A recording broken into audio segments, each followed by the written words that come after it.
Friends, तो ये चल रहा है हमारा रेलवे के एलपी और टेक्नीशियन के सीवीटी 2 का क्लास, जिसमें हम लोग ले रहे हैं अभी इलेक्ट्रीशियन ट्रेड। और इसमें आपका बहुत सारे क्लासेस हो चुके हैं। अगर आपने पुराना वीडियोस नहीं देखा है तो डिस्क्रिप्शन में लिंक डाला हुआ है डायरेक्ट टू प्लेलिस्ट, वहाँ से जाके आप प्लेलिस्ट से निकाल के सारे वीडियोस को देख सकते हो। ठीक है, तो अभी जो चैप्टर चल रहा है ये है 3 फेज मोटर। इसमें हम लोग का एक क्लास हो चुका है और आज हम लोग करने वाले हैं दूसरा क्लास। आज इसका लास्ट क्लास होगा, ठीक है। उसके बाद हम लोग लेंगे अगला चैप्टर। तो चलिए देखते हैं क्या क्या क्वेश्चन हैं आज के लिए। और इसमें क्वेश्चन 25 तक हम लोगों ने देखा था, आज 26 क्वेश्चन से हम लोग करेंगे। आज का पहला क्वेश्चन है, कॉन्ट्रैक्टर डैश के द्वारा प्रचालित होता है। तो कॉन्ट्रैक्टर किसके द्वारा प्रचालित होता है? तो कॉन्ट्रैक्टर प्रचालित होता है चुंबकीय कुंडली के द्वारा, यानी मैग्नेटिक कॉइल के द्वारा। तो कॉन्ट्रैक्टर किसके द्वारा प्रचालित होता है? मैग्नेटिक कॉइल के द्वारा। अगला क्वेश्चन है कि स्टार्टर का स्विच ऑन करते ही वह तीव्र गति से कंपन करने लगता है। इसका संभावित कारण क्या है? क्या बोला जा रहा है, जैसे ही आप मोटर का जो स्टार्टर होता है उसका स्विच ऑन करते हो तो वह वाइब्रेट करने लगता है। इसका कारण क्या हो सकता है? उसके वाइब्रेट करने का कारण क्या हो सकता है? उसके वाइब्रेट करने का कारण हो सकता है कि आर्मेचर व योक के बीच धूल उपस्थित होना तथा निम्न वोल्टता। ठीक है, या तो वोल्टेज बहुत कम है या योक और आर्मेचर के बीच में धूल जम गया है, जिसके कारण से वाइब्रेट हो सकता है। ये एक कारण हो सकता है वाइब्रेट होने का।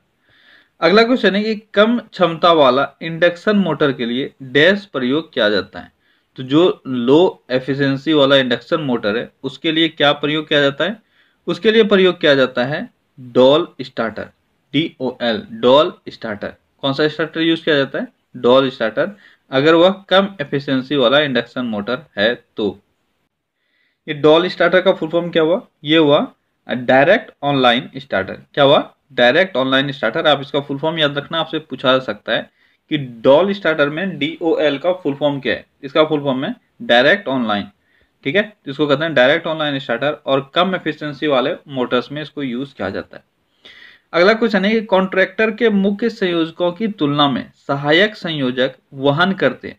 तो कॉन्ट्रैक्टर का जो मेन कॉन्टैक्ट्स है उसकी तुलना में जो ऑक्सिलरी कॉन्टैक्ट्स है वो वहन करते हैं किस तरह का भार या धारा? तो किस तरह का धारा या भार वो सहन करते हैं? वह निम्न धारा सहन करते हैं। क्या करते हैं? निम्न धारा। यानी अगर कॉन्ट्रैक्टर के मुख्य संयोजक का आप बात करो तो उसकी तुलना में जो भी उसके ऑक्सिलरी कॉन्टैक्ट्स होते हैं, सहायक संयोजक होते हैं, वह निम्न धारा वहन करते हैं। अगला क्वेश्चन है कि चुंबकीय ओवरलोड रिले की तुलना में उष्मीय ओवरलोड रिले का आकार किस तरह से होता है? तो चुंबकीय ओवरलोड रिले की तुलना में उष्मीय ओवरलोड रिले अधिक धीमी होती है। आकार नहीं, सॉरी, स्पीड पूछा जा रहा है। ठीक है, तो स्पीड उसका किस रेस्पेक्ट में होता है? तो देखो आपके ऑप्शंस में आकार और स्पीड दोनों दिया हुआ था, तो आपको आंसर बताना है कि उसके लिए क्या सही है। किसके लिए? तो चुंबकीय ओवरलोड रिले की तुलना में उष्मीय ओवरलोड रिले के बारे में। तो क्या बोला जा रहा है कि चुंबकीय ओवरलोड रिले की तुलना में उष्मीय ओवरलोड रिले अधिक धीमा होता है। क्या होता है? अधिक स्लो होता है। अगला क्वेश्चन है 3 फेज डॉल। डॉल क्या था? Direct online starter. 3 phase direct online starter में न्यूनतम निम्न संख्या में संयोजक होने चाहिए। इंपॉर्टेंट क्वेश्चन है कि 3 फेज डॉल स्टार्टर में न्यूनतम निम्न संख्या में जो कॉन्टैक्ट्स हैं वो होने चाहिए। तो मिनिमम संख्या कितना है कॉन्टैक्ट्स का? क्या होना चाहिए? 2 NO होना चाहिए और 2 NC होना चाहिए। ये NO और NC क्या है? NO आप बोल सकते हो इसको नॉर्मली ओपन, ठीक है, और NC को बोल सकते हो नॉर्मली क्लोज्ड। तो 2 नॉर्मली ओपन होना चाहिए और 2 नॉर्मली क्लोज्ड होना चाहिए संयोजक, यानी कॉन्टैक्ट्स। किसमें? तो 3 फेज डॉल स्टार्टर में। अगला क्वेश्चन है कि डॉल स्टार्टर प्रचलित 3 फेज इंडक्शन मोटर की शॉर्ट सर्किट अवस्था में होती है। यानी शॉर्ट सर्किट के लिए क्या उसमें क्या हुआ होता है? अगर 3 फेज इंडक्शन मोटर है उसमें आपने डॉल स्टार्टर यूज किया है तो शॉर्ट सर्किटिंग के लिए उसमें क्या अवस्था होता है? तो OLC उपलब्ध होती है। शॉर्ट सर्किट से बचाने के लिए उसमें OLC यानी ओवरलोड सर्किट या ओवरलोड रिले इसको बोलते हैं, ओवरलोड रिले या ओवरलोड सर्किट उपलब्ध होता है आपके डॉल स्टार्टर में, अगर आप डॉल स्टार्टर किसी भी 3 फेज इंडक्शन मोटर के लिए यूज कर रहे हो तो। ठीक है, अगला क्वेश्चन है कि जब एक 3 फेज इंडक्शन मोटर को डॉल स्टार्टर से चालू किया जाता है तो प्रारंभिक धारा होती है। अगर कोई 3 फेज इंडक्शन मोटर है और इसको आप डॉल स्टार्टर से चालू कर रहे हो तो इसका प्रारंभिक धारा क्या होगा? इसका प्रारंभिक धारा पूर्ण लोड धारा की 5 से 7 गुनी होगी। 5 से 7 गुनी होगी अगर आप किसी 3 फेज इंडक्शन मोटर को डॉल स्टार्टर से चालू कर रहे हो तो। अगला क्वेश्चन है यदि 3 फेज इंडक्शन मोटर के कंट्रोल सर्किट में एक रिमोट ऑन तथा ऑफ स्विच प्रयोग किया जाए तो इन्हें क्या कह सकते हैं या इन्हें किस क्रम में जोड़ा जा सकता है? क्या बोला जा रहा है? 3 फेज इंडक्शन मोटर है, इसके कंट्रोल सर्किट में एक रिमोट ऑन तथा ऑफ स्विच प्रयोग किए जाएं तो ऑन स्विच को वर्तमान ऑन स्विच के समांतर क्रम में तथा ऑफ स्विच को वर्तमान ऑफ स्विच के श्रेणी क्रम में जोड़े जाने चाहिए। इंपॉर्टेंट क्वेश्चन है, आप इसको याद रखना। यदि 3 फेज इंडक्शन मोटर के कंट्रोल सर्किट में एक रिमोट ऑन तथा ऑफ स्विच प्रयोग कर रहे हैं, यानी आपके पास पहले से एक अवेलेबल है फिर भी आप एक remote on off switch join कर रहे हो तो आप किस तरह से इसको ज्वाइन करोगे उसमें? तो ऑन स्विच को वर्तमान जो ऑन स्विच अभी लगा हुआ है तो ऑन स्विच को वर्तमान ऑन स्विच के समांतर क्रम में जोड़ना है यानी पैरेलल में रखना है, लेकिन ऑफ स्विच को वर्तमान ऑफ स्विच के श्रेणी क्रम में रखना है। ठीक है, ऑन स्विच को आप क्या करोगे? पैरेलल में रखोगे, लेकिन अगर आप ऑफ स्विच ज्वाइन करोगे तो उसको आप श्रेणी क्रम में रखोगे। इंपॉर्टेंट है, आप याद रखना।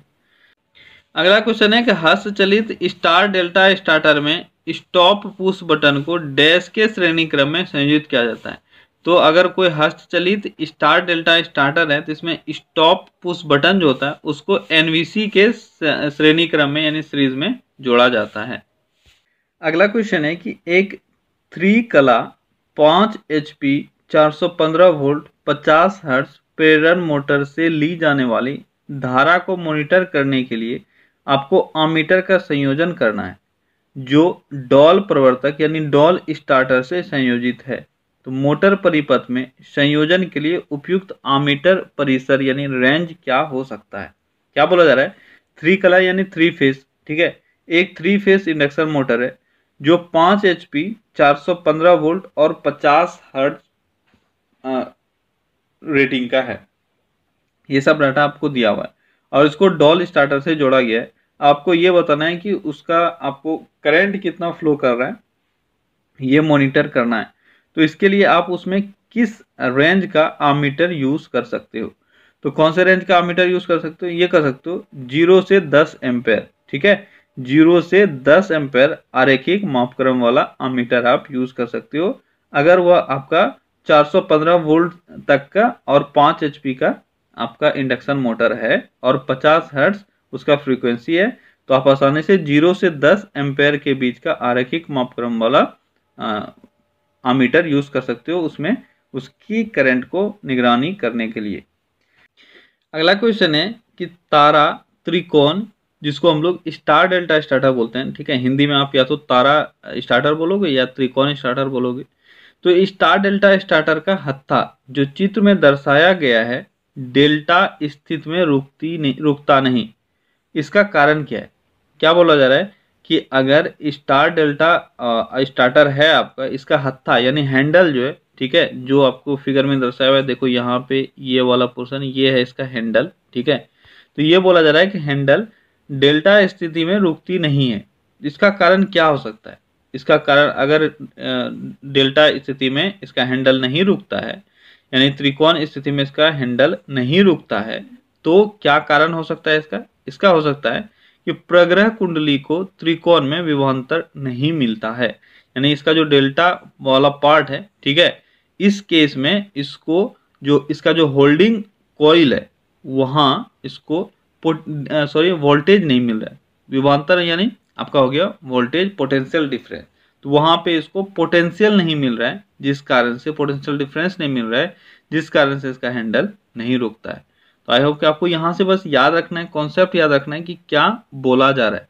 तो इसमें क्या बोला गया, बोला ये गया कि अगर आप स्टार्टर यूज करते हो, ठीक है, उसका जो डेल्टा वाला पार्ट है, ठीक है, ये डेल्टा वाला पार्ट, इस केस में इसका यहाँ पे हैंडल जो लगा हुआ है वो हैंडल नहीं रुकता है। तो इसका कारण एक ही हो सकता है। क्या कारण हो सकता है? वो कारण हो सकता है कि इसका जो होल्डिंग कॉइल है उसमें जो डेल्टा वाला पार्ट है उसमें कोई पोटेंशियल डिफरेंस नहीं मिल रहा हो, तो यह रुकेगा नहीं। अगला क्वेश्चन है कि प्रवर्तक संपर्क यानी स्टार्टर कॉन्ट्रैक्ट्स या उनकी स्थिति के लिए या उनके प्रकार के लिए सूचित किए जाते हैं। ऐसी स्थिति में सामान्य समृद्ध यानी एनसी, ये क्या हो गया? नॉर्मली क्लोज्ड, ठीक है। सामान्य समृद्ध, इसी का हिंदी करके लिखा हुआ है। देखो थोड़ा सा हिंदी का टेक्निकल वर्ड सब डिफिकल्ट हो जाता है, इसलिए आप इंग्लिश में अच्छे से इसको समझ लिया करो जहां मैं बताता हूँ। तो एनसी क्या हुआ? ये नॉर्मली क्लोज्ड हुआ। तो संपर्क का तात्पर्य क्या है कि वे, अब फिर से एक बार क्वेश्चन पढ़ो, क्या है कि प्रवर्तक संपर्क यानी स्टार्टर कॉन्ट्रैक्ट्स या तो उसकी स्थिति के लिए या उसके प्रकार के लिए सूचित किए जाते हैं। ऐसी स्थिति में सामान्य समृद्ध या नॉर्मली क्लोज संपर्क का तात्पर्य क्या है? तात्पर्य है कि वे क्या, अब कौन सा ऑप्शन आपका सही होगा? यह है ऑप्शन बी, वे विपरीत है जब रिले कुंडली उत्तेजित नहीं है तो, ठीक है, वो विपरीत है जब रिले कुंडली एक्टिव नहीं है तो वो विपरीत है। विपरीत यानी ओपन, ठीक है। और समृद्ध मतलब क्या हुआ? समृद्ध मतलब क्लोज। तो आप देख रहे हो यहाँ पे समान समृद्ध, इसको एनसी से रिप्रेजेंट किया गया जिसको हम लोग बोलते हैं नॉर्मली क्लोज। वैसे ही विपरीत का मतलब हो गया ओपन, जिसको हम लोग एनओ से रिप्रेजेंट करते हैं, यानी नॉर्मली ओपन। तो वही यहाँ पे विपरीत लिखा गया था।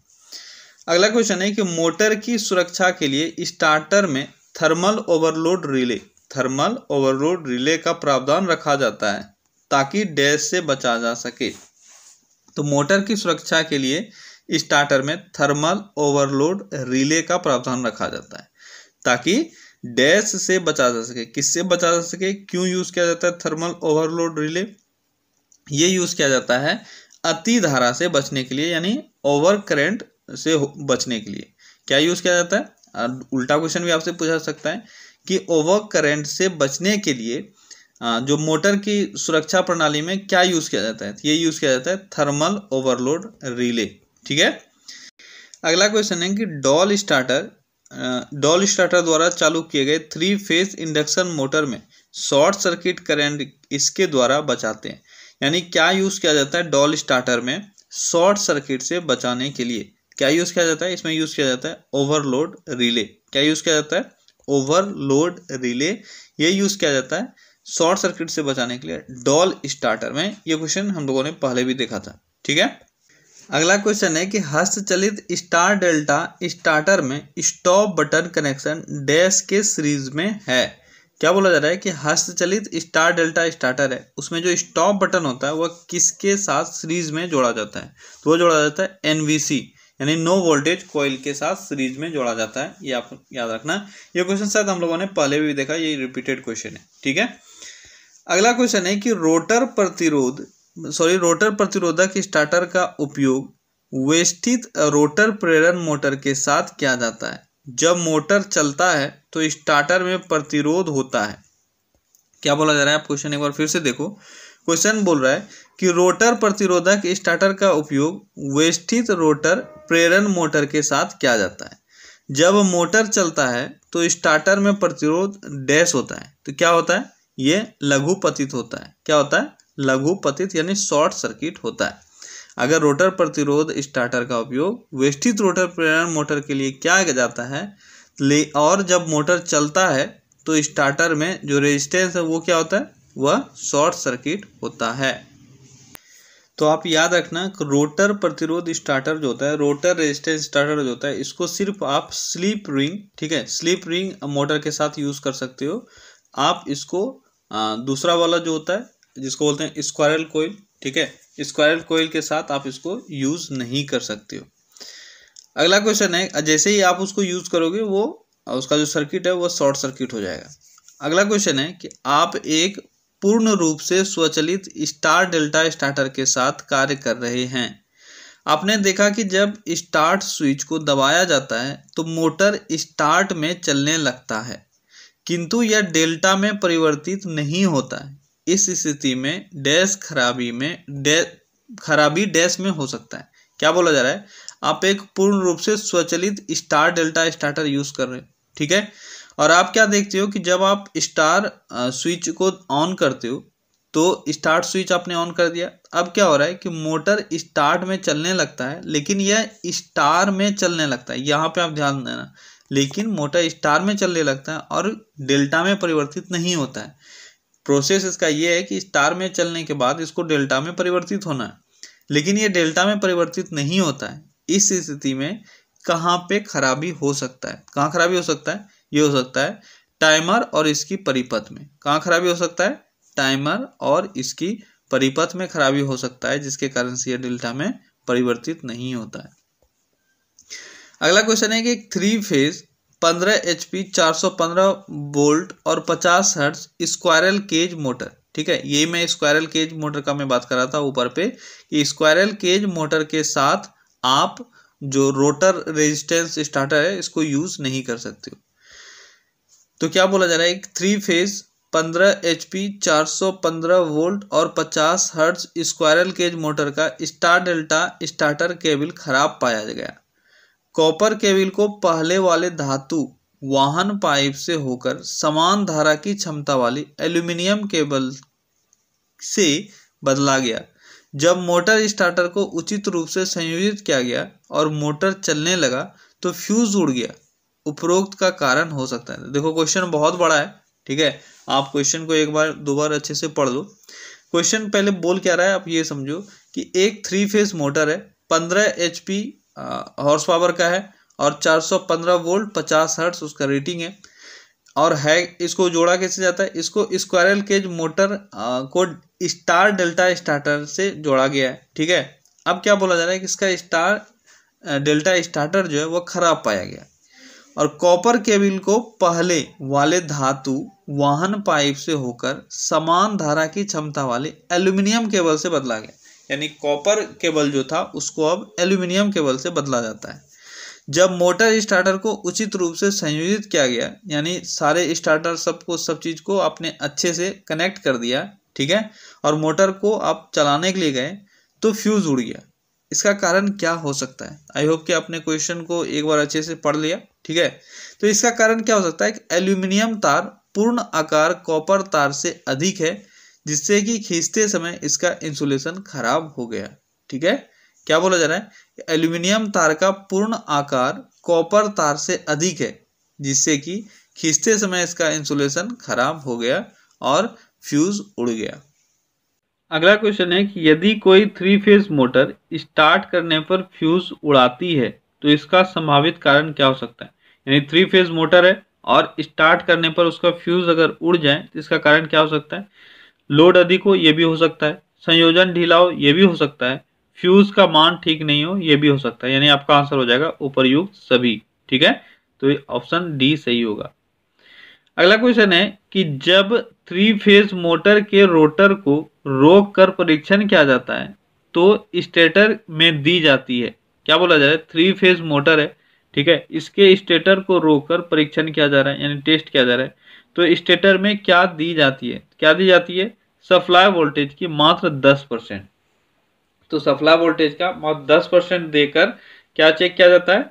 3 फेज मोटर का रोटर अगर चेक करना है तो अब आपको यहाँ पे 2 टेबल दिया हुआ है, ठीक है। अगले क्वेश्चन में 2 टेबल है, टेबल 1 और टेबल 2। इसमें दिया हुआ है कुछ दोष और इसका क्या कारण हो सकता है। टेबल 2 में आपको वो दिया, बहुत इंपॉर्टेंट है, आप सारे को याद कर लेना, ठीक है।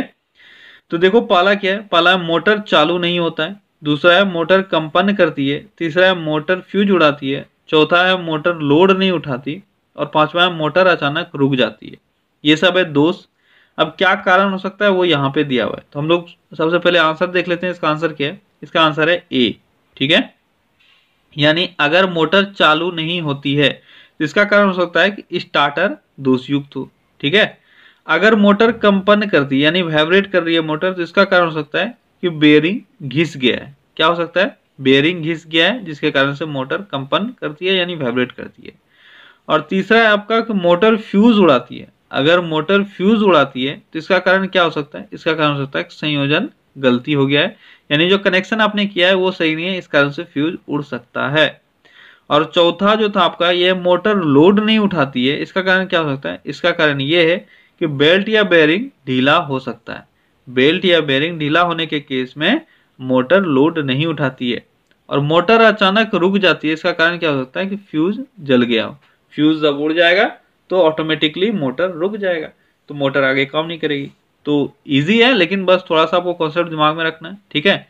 तो आपका सही आंसर क्या था? सही आंसर था ए, आप इसको याद रखना। अगला क्वेश्चन और इस सेशन का आखिरी क्वेश्चन है कि आपको किसी मशीन के दोषपूर्ण प्रेरित मोटर को बदलना है। उपलब्ध मोटर की धारिता इस मोटर से अधिक है। इस उच्चतर धारिता वाली मोटर के उपयोग से क्या प्रभाव पड़ेगा? क्या प्रभाव पड़ेगा? तो दक्षता व पावर गुणांक निम्न हो जाएगा। आपका सही आंसर है सी। क्या बोला जा रहा है? फिर से एक बार समझ लो कि क्या बोला जा रहा है कि मशीन के, मतलब किसी भी मशीन के दोषपूर्ण प्रेरित मोटर यानी इंडक्शन मोटर को आपको बदलना है और उपलब्ध मोटर की धारिता वो मोटर से अधिक है, यानी जो मोटर आप यूज कर रहे थे उससे अभी जिस मोटर से आपको बदलना है इसका जो धारिता है वह अधिक है। इस उच्चतर धारिता वाला मोटर के उपयोग से क्या फर्क पड़ेगा? कि उसका एफिशिएंसी जो दक्षता व पावर गुना निम्न हो जाएगा, एफिशिएंसी भी निम्न हो जाएगा। ओके फ्रेंड्स, तो इस चैप्टर में बस इतना ही हम लोग क्वेश्चन लेंगे, फिर से मिलेंगे इसके अगले चैप्टर में। चलिए तब तक आप अच्छे से पढ़ते रहिए। Take care, bye bye.